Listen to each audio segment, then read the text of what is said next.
If you want to change the world, start off by making your bed. If you make your bed every morning, you will have accomplished the first task of the day. It will give you a small sense of pride, and it will encourage you to do another task, and another, and another. And by the end of the day, that one task completed will have turned into many tasks completed. Making your bed will also reinforce the fact that the little things in life matter.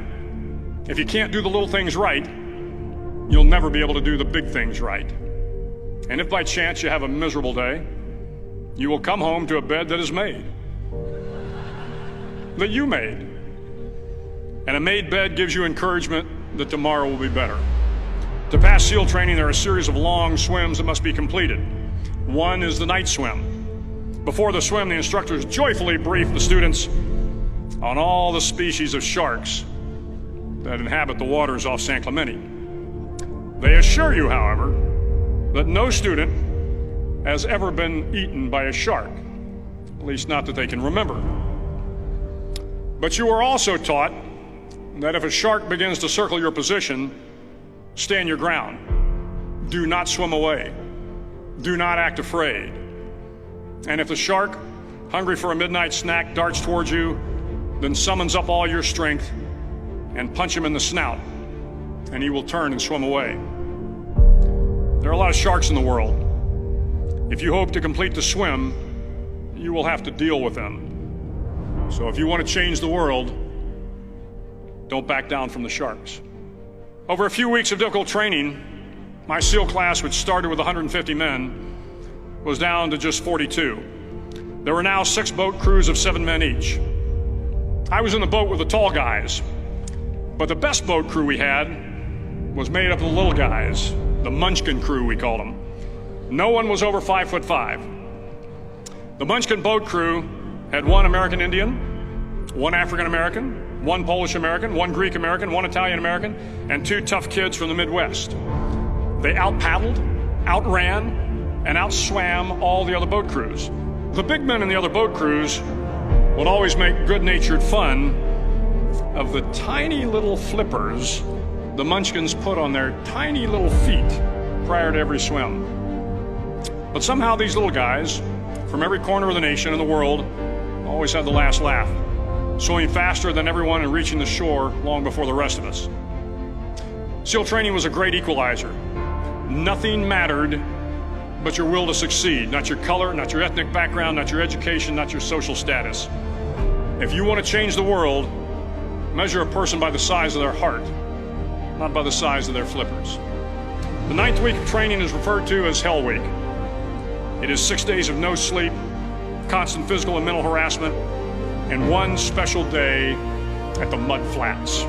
The Mud Flats are an area between San Diego and Tijuana where the water runs off and creates the Tijuana Sloughs, a swampy patch of terrain where the mud will engulf you. It is on Wednesday of Hell Week that you paddle down to the Mud Flats and spend the next 15 hours trying to survive this freezing cold, the howling wind, and the incessant pressure to quit from the instructors. As the sun began to set that Wednesday evening, my training class, having committed some egregious infraction of the rules, was ordered into the mud. The mud consumed each man till there was nothing visible but our heads. The instructors told us we could leave the mud if only 5 men would quit. Only 5 men, just 5 men, and we could get out of the oppressive cold. Looking around the mud flat, it was apparent that some students were about to give up. It was still over 8 hours till the sun came up. 8 more hours of bone-chilling cold.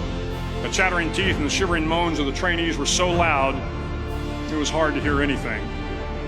And then one voice began to echo through the night. One voice raised in song.